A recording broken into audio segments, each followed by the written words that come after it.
Welcome to रोजगार एक target GK में आपका स्वागत है। मिनिस्ट्रियल का 22 फरवरी का फर्स्ट शिफ्ट का एग्जाम हो गया दोस्तों, जिसका जो है मैं आपको बिल्कुल 100% एक्यूरेट आंसर के साथ जो है इस वीडियो में बताऊंगा। तो देख लेते हैं कि किस प्रकार के जो है आज आपके 22 फरवरी के फर्स्ट शिफ्ट के एग्जाम में जो है प्रश्न पूछे गए हैं। उससे पहले एक बात और दोस्तों कि जिन्होंने भी अगर चैनल को सब्सक्राइब नहीं किया है तो सीआरपीएफ हेड कांस्टेबल मिनिस्ट्रियल से रिलेटेड पेपर की अपडेट के लिए जो है चैनल को सब्सक्राइब जरूर कर दीजिएगा और बगल में आपको एक बेल आइकन यानी घंटे का निशान भी दिख रहा होगा, तो आप उसे भी जो है जरूर प्रेस कर दीजिएगा। तो चलिए वीडियो को। आज का जो आपका पहला क्वेश्चन आया था कि सिंगालीला राष्ट्रीय उद्यान ये जो भारत के किस राज्य में स्थित है।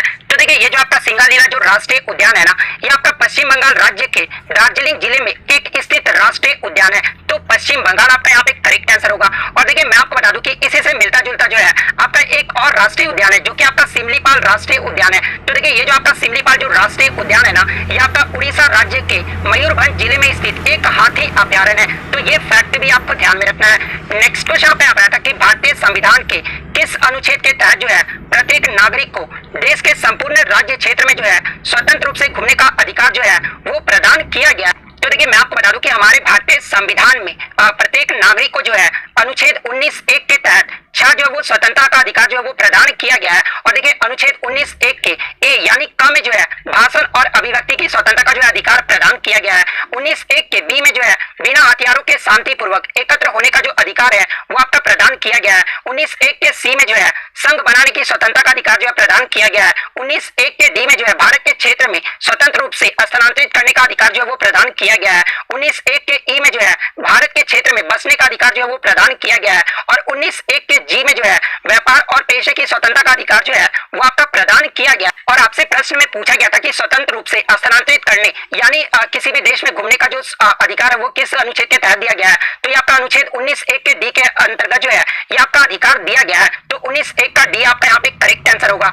नेक्स्ट क्वेश्चन आपका आता था कि 2022 में यहाँ पर 2022 नहीं 2021 का पूछा गया था, ठीक है। तो देखिए 2021 में भारत की अर्थव्यवस्था में जो है जीडीपी ये जो कितने नंबर, देखिए मैं आपको बताता हूँ 2021 की अगर मैं बात कर लूँ तो देखिए 2021 में भारत की अर्थव्यवस्था जो है विश्व में ये जो आपका 6वें नंबर पर रहा था। तो 6वां आपका यहाँ पे करेक्ट आंसर होगा। वहीं अगर 2022 की बात कर ले तो देखिए सितंबर 2022 में ब्रिटेन यानी यूनाइटेड किंगडम देश को पछाड़कर जो है भारत दुनिया का 5वां सबसे बड़ा अर्थव्यवस्था वाला देश जो है वो बन गया है। तो ये फैक्ट भी आपको। नेक्स्ट क्वेश्चन पे आता था कि अविनाश साबले ये जो किस खेल से संबंधित है। तो देखिए मैं आपको बता दूं कि ये जो आपके अविनाश साबले है ना, ये जो आपके भारत के कॉमनवेल्थ गेम्स में जो आपका 2022 में कॉमनवेल्थ गेम्स हुआ था इंग्लैंड बर्मिंघम में, इन्होंने जो वहां से जो वो रजत पदक जीते थे और इन्होंने जो मात्र 8 मिनट 11 सेकेंड और 20 मिनट का जो है राष्ट्रीय रिकॉर्ड भी जो वो आपका बनाया था। और ये जो राष्ट्रीय रिकॉर्ड है ना, इन्होंने 2022 के राष्ट्रमंडल खेल में जो ये रिकॉर्ड बनाए थे। तो ये टाइमिंग भी जो आपको ध्यान में रखना है। और इन्होंने जो है कॉमनवेल्थ गेम्स में 2022 में जो है रजत पदक जीते थे। और ये जो आपके भारतीय ट्रैक और फील्ड एथलीट है जो कि आपके 3000 मीटर में जो है ये आपके स्टीपल चेज में जो है ये आपके माहिर है। तो स्टीपल चेज आपका ऑप्शन में दिया गया था, तो स्टीपल चेज आपका यहाँ पे करेक्ट आंसर होगा।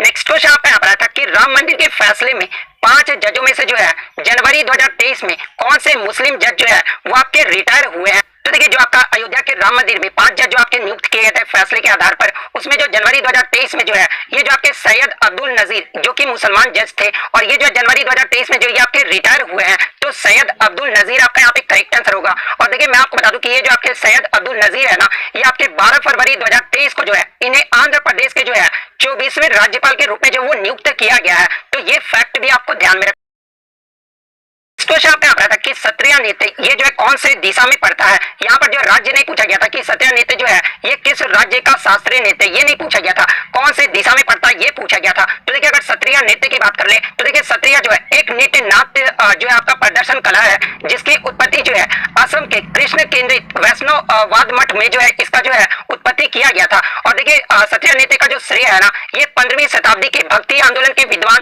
और श्रीमंत शंकरदेव नामक संत को जो है वो दिया जाता। यानी क्षत्रिय नृत्य की जो खोज है वो किसने की थी। तो देखिए क्षत्रिय नृत्य की जो खोज है ना, ये आपका श्रीमंत शंकरदेव के द्वारा किया गया था। और कब किया गया था, तो ये आपका 15वीं शताब्दी में जो इसकी खोज की गई थी। इसके अलावा मैं आपको बता दूं कि क्षत्रिय नृत्य को जो है 2000 ईस्वी में भारत के संगीत नाटक अकादमी द्वारा शास्त्रीय नृत्य के रूप में जो है ये आपका मान्यता भी जो है वो आपका दिया गया। और वहीं अगर प्रश्न की बात कर ले तो क्षत्रिय नृत्य कौन से दिशा में पड़ता है। तो देखिए क्षत्रिय नृत्य जो है ये आपका असम के पूर्वोत्तर भारत के जो है वैष्णव मठों में आता है। तो पूर्वोत्तर भारत आपका यहाँ पे करेक्ट आंसर होगा। अगर पूछ ले कि सत्यानीत किस राज्य का जो शास्त्रीय नृत्य है, तो ये आपका असम राज्य का शास्त्रीय नृत्य है। और वर्तमान में जो आपके 8 शास्त्रीय नृत्य है उसके बारे में भी आप जान लीजिए, जैसे कि भरतनाट्यम, ये जो आपका तमिलनाडु राज्य का शास्त्रीय नृत्य है। कथकली की बात कर ले तो ये आपका केरल राज्य का शास्त्रीय नृत्य है। कुचिपुड़ी की बात कर ले तो ये आपका आंध्र प्रदेश का है। कथक की बात कर ले तो ये आपका उत्तर भारत यानी उत्तर प्रदेश का जो ये आपका शास्त्रीय नृत्य है। मोहिनी अट्टम के बारे में अगर पूछा जाए तो ये आपका केरल राज्य का जो है शास्त्रीय नृत्य है। मणिपुरी जो है ये आपका मणिपुर का है। और ओडिसी जो है ये आपका उड़ीसा राज्य का जो है शास्त्रीय।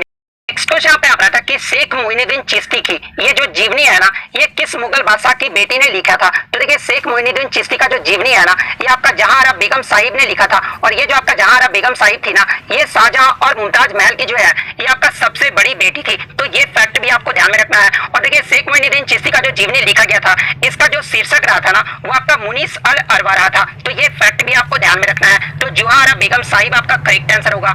नेक्स्ट क्वेश्चन पे आ रहा था कि राजा राव इंद्रजीत सिंह यादव लोकसभा सांसद ये जो किस पार्टी से संबंधित है? तो देखिए राजा राव इंद्रजीत सिंह की बात कर ले तो ये आपके 17वीं लोकसभा के जो है वो सदस्य हैं। और लोकसभा को जो वो आपका निचला सदन भी कहा जाता है। और ये आपके हरियाणा में गुरुग्राम का जो वो प्रतिनिधित्व करते हैं। और ये जो आपके भारतीय जनता पार्टी के जो है वो सदस्य हैं। तो बीजेपी पार्टी आपका करेक्ट आंसर।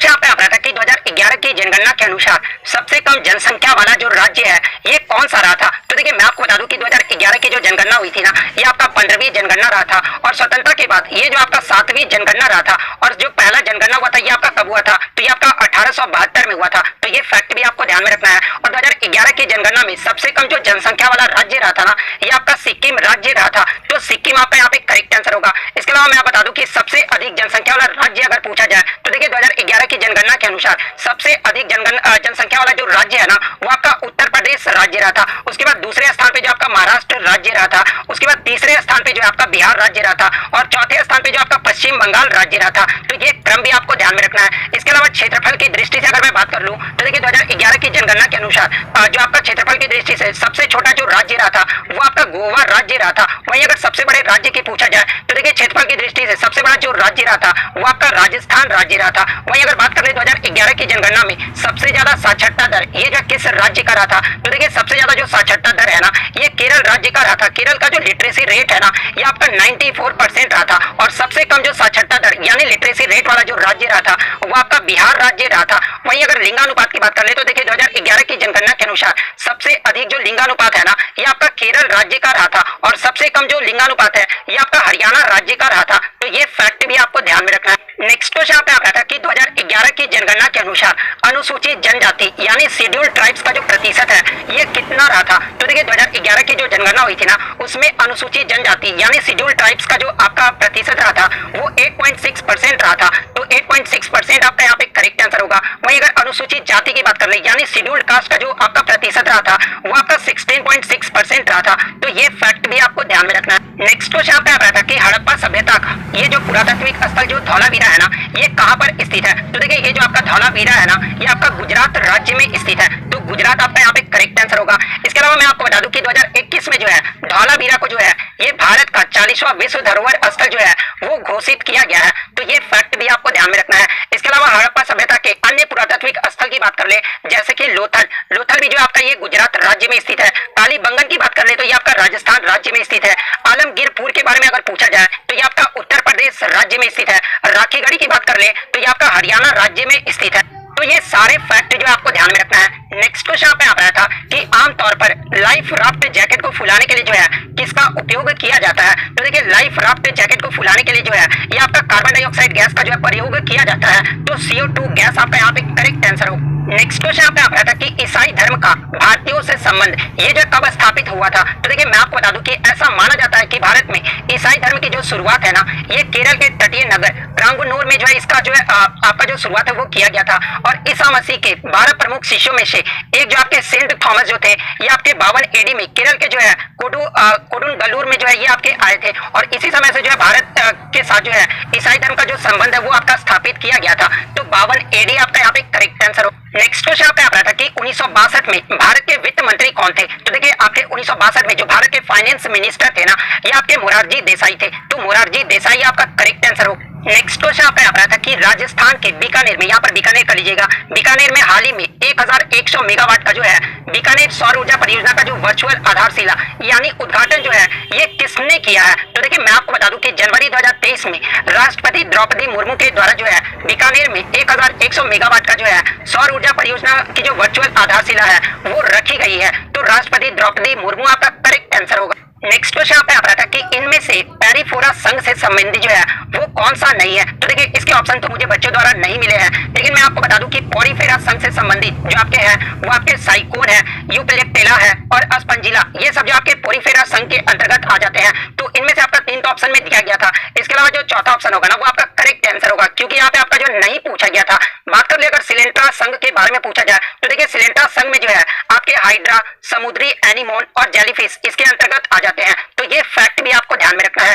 नेक्स्ट क्वेश्चन आप रहा था कि एमएसएमई अवार्ड में ये जो है कितनी पुरस्कार राशि जो है वो प्रदान की जाती है? तो देखिए मैं आपको बता दूं कि एमएसएमई में जो है अलग अलग क्षेत्रों में जो है वो आपका पुरस्कार राशि जो है वो प्रदान किया जाता है। और देखिए एमएसएमई अवार्ड के तहत जो आपका मिनिमम जो आपका राशि प्रदान किया जाता है वो आपका 1 लाख जो है वो प्रदान किया जाता है, और मैक्सिमम की बात कर ले तो ये आपका 3 लाख के मध्य जो है ये आपका पुरस्कार राशि दी जाती है। तो 1 से 3 लाख के मध्य आपका यहाँ पे करेक्ट आंसर होगा। इसके अलावा मैं आपको बता दूं कि राष्ट्रीय एमएसएमई पुरस्कार 2022 में जो है इसमें जो प्रथम पुरस्कार से जो है ना ये आपका ओडिशा सरकार को जो वो सम्मानित किया गया है। तो ये फैक्ट भी आपको ध्यान में रखना है। नेक्स्ट क्वेश्चन आप रहा था कि सबसे लंबे समय तक सेवा करने वाले लोकसभा सदस्य इंद्रजीत गुप्ता जो ये किस पार्टी से संबंधित है? तो देखिए मैं आपको बता दूं कि लंबे समय तक सेवा करने वाले ये जो आपके लोकसभा सदस्य इंद्रजीत गुप्ता है ना ये आपके कम्युनिस्ट पार्टी ऑफ इंडिया से संबंधित है। तो कम्युनिस्ट पार्टी ऑफ इंडिया आपका करेक्ट आंसर होगा। और मैं आपको बता दूं कि ये जो आपके लोकसभा के जो सदस्य है ना ये आपके 11 बार जो है वो चुने गए हैं, जो कि सबसे ज्यादा बार जो वो चुने गए हैं।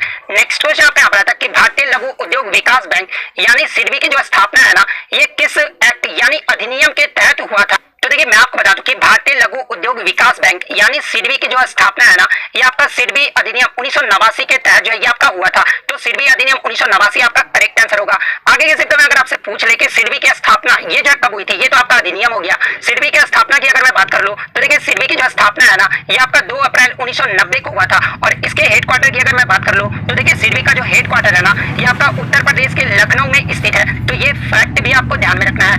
नेक्स्ट क्वेश्चन आपका यहाँ था कि 2022 में पद्म विभूषण प्राप्तकर्ता प्रभा अत्रे ये जो किस क्षेत्र से संबंधित है? तो देखिए मैं आपको बता दूं कि 2022 में टोटल 128 लोगों को जो है पद्म पुरस्कार से सम्मानित किया गया है, जिसमें 4 जनों को जो है पद्म विभूषण, 17 जनों को जो है पद्म भूषण और 107 लोगों को जो है पद्मश्री पुरस्कार से जो है वो सम्मानित किया गया है। और देखिए पद्म विभूषण प्राप्तकर्ता 2022 में प्रभा अत्रे जो है ये आपका कला के क्षेत्र से संबंधित है। तो कला आपका यहाँ पे करेक्ट आंसर होगा। अगर आगे के क्षेत्र में आपसे पूछा जाए कि प्रभा अत्रे ये जो किस घराने से संबंधित है तो ये आपका किराना घराने से संबंधित है। तो ये फैक्ट भी आपको ध्यान में रखना है।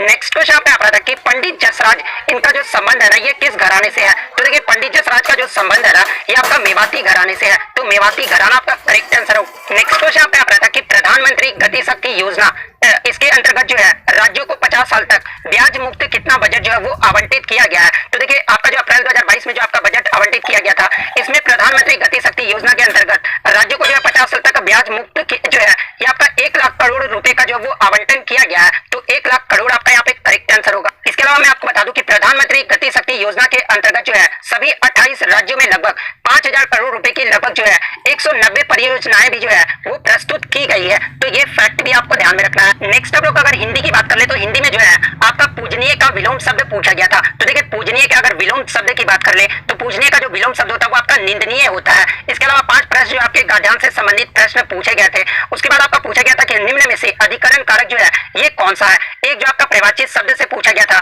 2 जो आपके काल से संबंधित प्रश्न पूछा गया था, जैसे कि निम्न में से कौन सा जो है वर्तमान काल कौन सा है, और संदिग्ध वर्तमान काल इनमें से जो है कौन सा, ये काल से जो आपका संबंधित प्रश्न पूछा गया था। और 9 प्रश्न जो आपके लगभग वाक्य शुद्ध या फिर अशुद्ध से जो आपके प्रश्न पूछे गए थे। 3 से 4 प्रश्न जो है आपके मुहावरे और लोकोक्ति से जो है आपके प्रश्न पूछे गए थे। तो ये आपके हिंदी के जो है इस पोर्शन से जो आपके प्रश्न पूछे गए थे। तो इतने प्रश्न जो है आज मुझे बच्चों के द्वारा मिले हैं जो कि 100% रियल और